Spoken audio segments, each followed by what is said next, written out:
کہ یہ دنیا میں ایک نئے ورلڈ آرڈر کے لیے کام کر رہے ہیں اور یہ تاریں کہیں دور تک جاتی ہیں. اگلا سال جیسے پاکستان میں انتخابات کا کہا جاتا ہے، انڈیا میں کہا جاتا ہے، تو امریکہ میں بھی ہے. اور یہ جو صلح کی کوششیں ناکام ہو رہی ہیں، یہ بیسکلی بائیڈن کو ہرانے کی، ڈیموکریٹ کو ہرانے کی ایک سازش لگتی ہے مجھے، کہ 200 کے قریب، 150 کے قریب مختلف فگرز ہیں کہ امریکن یرغمالی ہیں حماس کے پاس. اگر وہ رہا نہیں ہوتے ہیں، ان میں کا نقصان ہو جاتا ہے، تو یہ سب بائیڈن انتظامیہ کے گلے پڑے گا. تو یہ سارا کھیل ایک عجیب سے اس میں داخل ہو چکا ہے. دیکھیں، ابھی تک تو یہ کہا جا رہا ہے کہ اسرائیل نے یہ حملہ کیا ہے اور اس کی ہر طرف سے مذمت ہوئی ہے اور انتہائی بڑے پیمانے پر مذمت ہوئی ہے انکلوڈنگ پاکستان. مگر اسرائیل نے اس سے انکار کیا اور یہ کہا ہے کہ یہ پہلے ہمیں مارتے رہے تھے،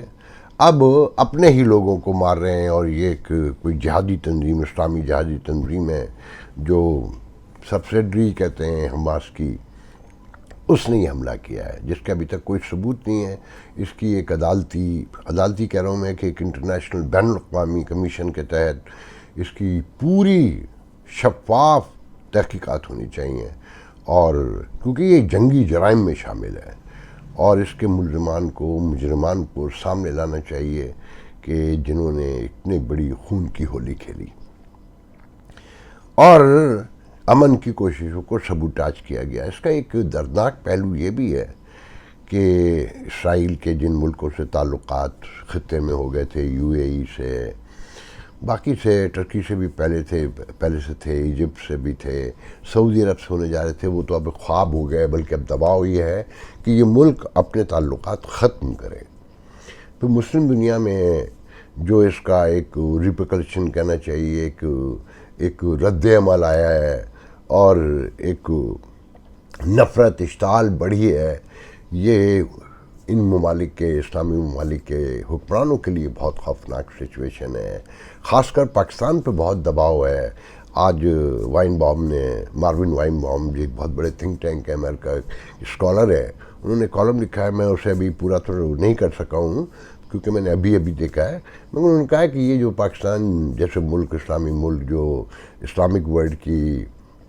ایڈ پر، قرض پر پلتے ہیں، ان پر بہت بڑا دباؤ ہے کہ جہاد کے حوالے سے، اور یہاں پر جو شور ہے، انتہا پسندی ہے، وہ ایک لمبی ڈیٹیل ہے اس کی. تو یہ ایک بہت خوفناک سچویشن ہے ہر طرف، اور جو مسلمان حکمران ہیں وہ انتہائی دباؤ میں آ کر دیوار سے لگ چکے ہیں اپنی عوام کے سامنے. اور امریکہ کو جو ہیومن رائٹس کا دنیا میں سب سے بڑا چیمپئن ہے اور جس کے ملک کی ریاست کی اساس ہیومن رائٹس پہ کھڑی ہے، ڈیموکریسی پہ، قانون پہ، انصاف پر، اس کے لیے ایک بہت بڑا چیلنج ہے. اور یہ معاملات کہاں تک جائیں گے اس کے بارے میں ابھی کچھ کہنا قبل از وقت ہوگا، مگر دعا کی جائے کہ یہ معاملہ دبے، یہ معاملہ سلجھے اور یہ معاملہ ریزالو ہو. کہ یہ معاملہ اب ایک فلیش پوائنٹ بنتا جا رہا ہے، پہلے سے تھا، مگر یہ ایک بہت بڑی جنگ کا اشارہ کرتا ہے کہ ایران صاف کہتا ہے کہ ہم کسی وقت بھی انوالو ہو سکتے ہیں، کسی وقت بھی براہ راست حملہ کر سکتے ہیں. تو دوسری طرف ایک حیران کن واقعہ ہے کہ ایسے موقع پر ورلڈ فورم جو سی پیک فورم ہے، اس کی 10 سالہ تقریبات ہو رہی ہیں چائنا میں، جہاں پیوٹن بھی موجود ہیں، شی بھی موجود ہیں، اور بہت سارے ملکوں کے، اور ہمارے پرائم منسٹر صاحب بھی وہاں موجود ہیں. اور انہوں نے پیوٹن سے بھی ملاقات کی اور ایک بڑا عجیب سا بیان دیا ہے کہ جی چائنا اور ہمارے ریلیشن میں کوئی دیوار نہیں بن سکتا، اور یہ ہمارا حق ہے کہ ہم کس سے تعلقات رکھیں اور کس سے نہیں. آپ پہ کس نے دباؤ ڈالا ہے؟ ابھی پچھلے دنوں سکھر میں امریکن ایمبیسڈر بھی تھے، کونسلیٹ جنرل بھی تھے، جو میری اطلاعات ہیں انہوں نے گفتگو کرتے ہوئے بہت واضح کہا ہے کہ پاکستان، چائنا ایک دوسرے کے ہمسایہ ملک ہیں، ان دونوں کے تعلقات ہونے چاہیے کہ ہمسایہ کا پہلا حق ہوتا ہے، اور ایک دوسرے کے قریب رہنا ہی بھلائی ہے، اور دوسرے ملکوں سے بھی اچھے تعلقات ہونے چاہیے. تو یہ بیان کیوں دیا گیا اس کی سمجھ میں نہیں آئی، مگر موجودہ سچویشن میں بہت سی چیزیں اور الجھیں گی ابھی جو نظر آتی ہیں. دیکھیں جی، پاکستان جیسے ملکوں کو جن کی اکانومی زمین پر ہے اور جن کے ہاں تقسیم بھی ہے، پولیٹیکل سوشل اور کیاس بھی ہے جو انارکی کی طرف بڑھ رہا ہے، جہاں ریاستی ادارے ٹوٹے ہوئے ہیں، وہاں اگر جوڑنے کی باتیں نہیں ہوں گی اور ساتھ میں کمرشلزم جسے کہتے ہیں نا، اکانومی درست نہیں ہوگی اور مذہبی انتہا پسندی بڑھتی جائے گی، اس کو سپورٹ دی جاتی رہے گی، اور ایسے واقعات دنیا میں جو اسرائیل جیسے اور حماس کے واقعات اگر بڑھیں گے تو اس سے پاکستان جیسے ملکوں کو بہت بڑا نقصان پہنچے گا۔ اور اس کے نتائج کیا نکلیں گے یہ تو آنے والا مورخ ہی بتا سکے گا، مگر بظاہر تو یہ لگتا ہے کہ سچویشن سب کے ہاتھ سے نکلتی جا رہی ہے، اور امریکہ جیسے ملکوں کو، یورپ کو یہ یقیناً میں یہ سمجھتا ہوں کہ انہیں ایک ایسا راستہ اپنانا پڑے گا جس سے دنیا امن کی جانب بڑھے۔ کسی ایک کی حمایت کرنے سے، غلط حمایت کرنے سے، دیکھیں دوست کوئی کسی کا بھی ہو سکتا ہے، اور یہ بہت میں ایسے امپورٹنس دیتا ہوں کہ امریکہ اپنے دوستوں کے ساتھ کھڑا ہوتا ہے، واضح اعلان کرتا ہے، مگر یہ بھی شعور کا تقاضا ہے کہ اگر دوست درندگی پر اتر آئیں تو انہیں لگام بھی ڈالنی چاہیے، انہیں بتانا چاہیے کہ ہم ایک مہذب دنیا کے، ایک مہذب انسانی معاشرے کا حصہ ہیں جہاں کچھ چیزیں ناقابل قبول ہیں۔ اگر یونائٹڈ نیشن بھی یہ کہتا ہو کہ یہ انسانی وحشت کا ایک آخری وہ نظر آتا ہے کہ وحشت کی آخری نشانی کے طور پہ دیکھا جا رہا ہے، اور جرمن چانسلر تو وہ کہتے ہیں کہ سکتے میں رہ گئے ہیں، دیکھ کر پریشان ہے اور پوری دنیا پریشان ہے، تو پاکستان جیسے ملکوں کو بہت پھونک پھونک کر قدم آگے بڑھانا پڑے گا، اور پھر خاص کر ایک ایسے موقع پہ کہ جب انتہا پسندی بھی ہو، بھوک بھی ہو، غربت بھی ہو اور تقسیم بھی ہو، جہاں پر حالات یہ ہیں کہ پی آئی اے کی، یہ تو سب کو پتہ ہے نا کہ کبھی دبئی میں روک لیا جاتا ہے جہاز کہ جناب پیٹرول نہیں ڈال سکتے، پیسے نہیں ہیں، کبھی ریاض جیسے شہر میں سعودی عرب میں روک لیا جاتا ہے۔ آج خبر یہ ہے کہ 24 فلائٹس جو ہیں اس لیے کینسل ہو گئیں کہ یہ گیس نہیں تھی، پیٹرول کے پیسے نہیں تھے، مگر ساتھ میں جب یہ خبر چل رہی ہو کہ ابابیل ویپن بنا لیا گیا ہے اور پاکستان سیکیور ہو گیا ہے پہلے سے زیادہ، تو ہم اسے سیکیورٹی قرار دے سکتے ہیں؟ کیا ملکوں کی سیکیورٹی سرحدوں تک ہی محدود ہوتی ہے؟ ان کے اور اندرونی تقاضے نہیں ہوتے سیکیورٹی کے؟ تو یہ بہت غور طلب باتیں ہیں، اسے بہت گہرائی سے دیکھنا اور سوچنا ہوگا اور سمجھنا ہوگا، ورنہ معاملات جس تیزی سے بکھر رہے ہیں کہیں اس سے زیادہ تیزی سے ختم کی طرف نہ جانا شروع ہو جائیں۔ لیکن جی انتخابات کا ڈول ڈالا ہوا ہے جو بظاہر ہوتے نہیں نظر آتے، جو نگرانوں کی آنیاں جانیاں ہیں، جو منصوبہ بندیاں ہیں، جو پلاننگز نظر آتی ہیں، مگر نواز شریف آ رہے ہیں، آپ دیکھ رہے ہیں کہ جی وہ 21 کو پہنچنے والے ہیں، آج ان کی حفاظتی ضمانت کی اپیل بھی دائر کر دی گئی اسلام آباد ہائی کورٹ میں۔ یہ بھی انسانی زندگی کا ایک عجیب واقعہ ہوگا، مہذب دنیا، مہذب معاشروں میں ایک حیرانی سے دیکھا جا رہا ہے کہ ایک مجرم قیدی جو ملک سے باقاعدہ اجازت دے کر بھیجا گیا علاج کے لیے، جو تاریخ میں انسانی میں کہیں دیکھنے اور سننے میں نہیں آتا، اور وہ اپنے وعدے اور اپنے دعوے اور سارے ان کو پیچھے چھوڑ کر 4 سال تک بیٹھا رہا ہو۔ ٹھیک ہے، بار بار میں ریپیٹڈلی کہتا ہوں کہ جی غلط سزا ہوئی تھی، مگر سزا تھی، وہ ابھی اس سزا سے بری نہیں ہوئے، وہ واپس آ رہے ہیں،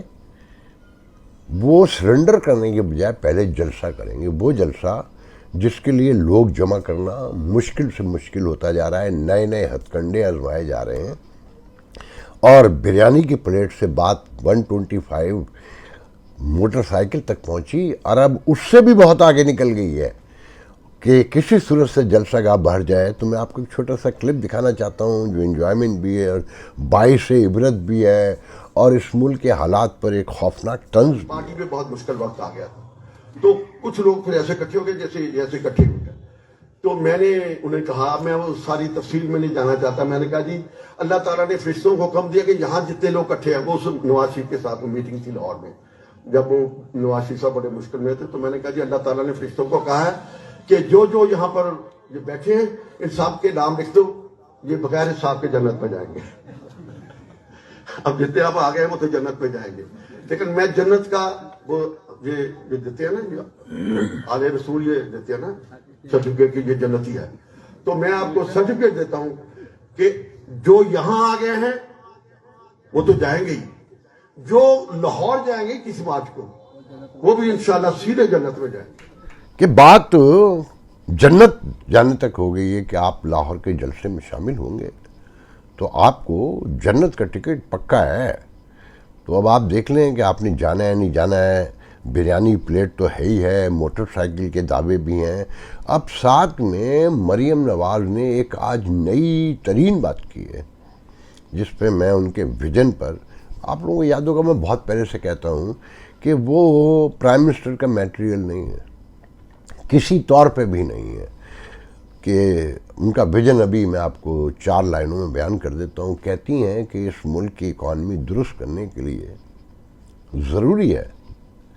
کہ 3 سال کے لیے سرمایہ کاری ایسے عام کر دی جائے کہ کسی سے یہ نہ پوچھا جائے کہ یہ پیسے کہاں سے آئے, کیوں آئے, کہاں سے لائے گئے اور کہاں رکھے ہوئے تھے. کہ 24% سود پر اس ملک میں کون سرمایہ کاری کرے گا. یہ بات تو بالکل درست ہے کہ 24% سود شرح ہو تو قرض لے کر کون لگائے گا اور کون واپس کرے گا اور کیسے کرے گا. یہ تو پھر وہی لوگ لے سکتے ہیں جو قرض لیتے ہیں اور معاف کروا لیتے ہیں, جس میں یہ خود سب شامل ہیں. مگر یہ 3 سال کے لیے یہ جو آزادانہ ایک پالیسی بتائی جا رہی ہے کہ جناب جہاں سے چاہو لاؤ, مطلب ڈرگ کا پیسہ بھی لے آؤ, اسلحے کی اسمگلنگ کا پیسہ بھی لے آؤ,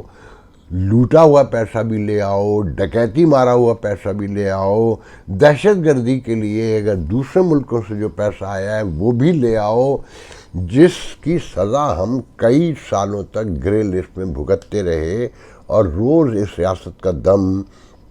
سینے سے گلے میں آ کر اٹکا رہا کہ کہیں گرے لسٹ سے نکل کر بلیک میں نہ چلے جائیں اور ہماری رہی سہی اکانومی بھی ختم نہ ہو جائے. جب دنیا میں منی لانڈرنگ کے حوالے سے سختی ہوئی جاتی ہے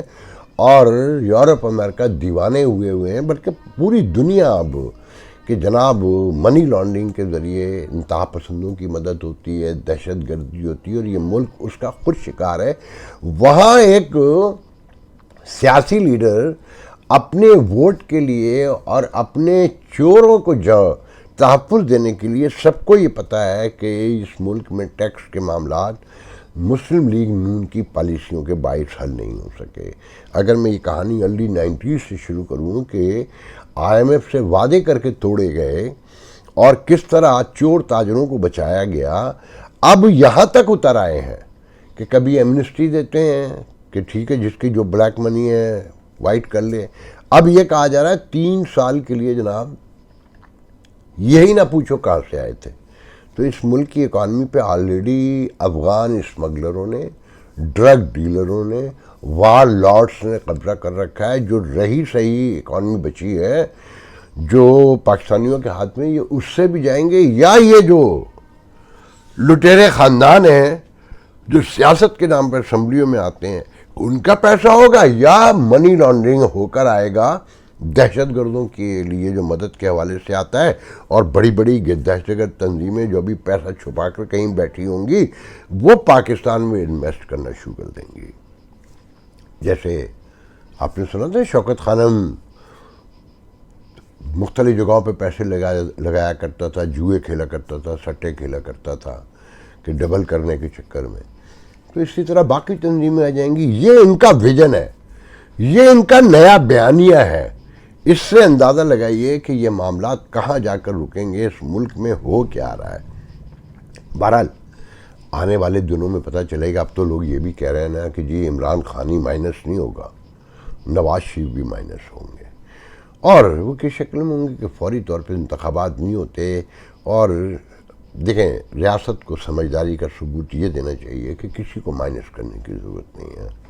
یہ سب مائنس ہو چکے ہیں. عوام کی نگاہ میں آلریڈی مائنس ہے. انہیں کھلی چھوٹ دے مگر جن کے ذمہ قانون کے کچھ تقاضے ہیں وہ پورے کیے جائیں. جیسے خان صاحب لاکھ کوشش کریں. میں نے بہت پہلے ایک بار بتایا تھا کہ میں نے ایک بہت پرانے ایک سول سیکریٹری سے یہ کہا کہ خان صاحب تو بڑے ضدی ہیں اور وہ تو بہت سی باتیں مانیں گے ہی نہیں. تو انہوں نے کہا کہ تم اس خان صاحب کو جانتے ہی نہیں ہو. پھر بہت جاننے کے باوجود بھی خان صاحب وقت پڑنے پر جوتے چاٹنے کو 2 منٹ میں تیار ہو جاتے ہیں.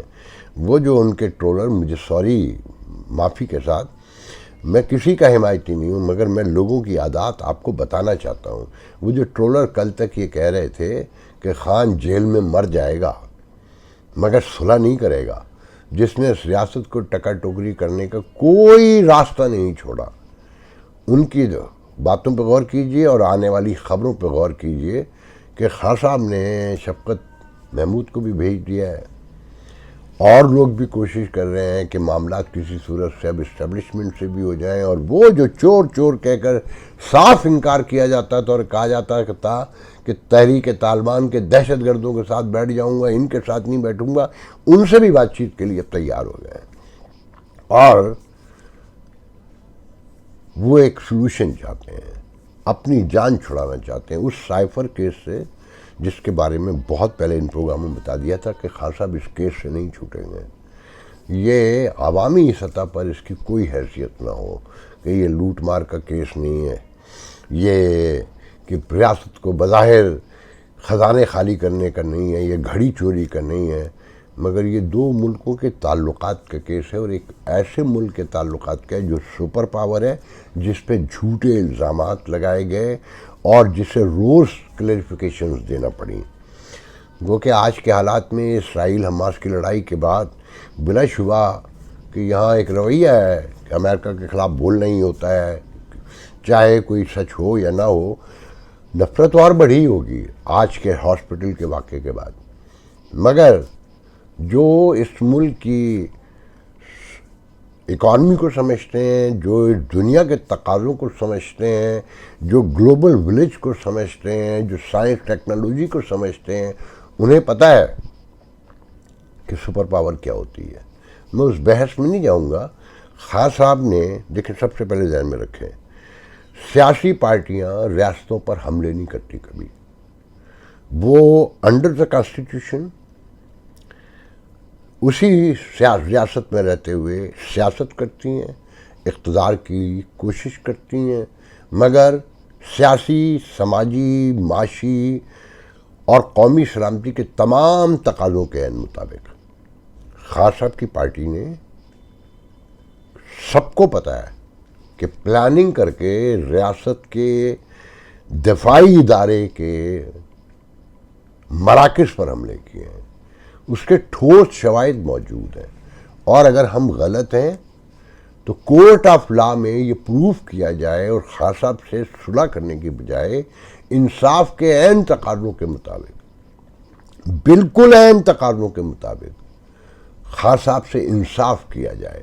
مگر یہ جو ہٹو بچو اور صلح صفائی ہے کہ اس کو لانا ہے، اس کو اتارنا ہے، اس سے آج صلح کرنی ہے، کل اس سے کرنی ہے، کبھی نواز شریف سے صلح ہو رہی ہے، کبھی لڑائی ہو رہی ہے، کبھی خان کو لایا جا رہا ہے، پھر خان کو اتارا جا رہا ہے. اگر یہی چلتا رہا تو کتنے عرصے، کب تک؟ لوگوں کو سمجھ میں آ جائے گا، لوگ دیکھ رہے ہیں. اور یہ جو واقعات ہوئے، جو بری طریقے سے ناکام ہوئے، اس میں بھی خان صاحب کی اپنی غلطیاں اپنی جگہ، مگر یہ ایک ماحول پہلے سے بنا ہوا ہے، لوگ پھکے ہوئے ہیں. اگر ریاست اب بھی یہی کھیل کھیلے گی کہ اس سے صلح کر لینی ہے، اس سے لڑائی کر لینی ہے، اس کو بھگا دینا ہے، اس کو مائنس کر دینا ہے، اب اس کا نمبر آ گیا ہے، یہ ریاست چلتی ہوئی نہیں نظر آتی. یہ یقین کامل رکھیں. انتہا پسندی بھی ہو، معاشی بد انتظامی بھی ہو، باقی ریاستی اداروں کی بد انتظامی بھی موجود ہو، مینجمنٹ نام کو نہ ہو، اور پھر ساتھ میں یہ بھی ہو کہ کوئی اور سروائیو نہیں کرے گا، صرف ہم ہی کریں گے. تو پھر انجام سے سبھی واقف ہیں. آج کے لیے اتنا بہت، انشاءاللہ آپ سے کل دوبارہ گفتگو ہوگی. اللہ حافظ.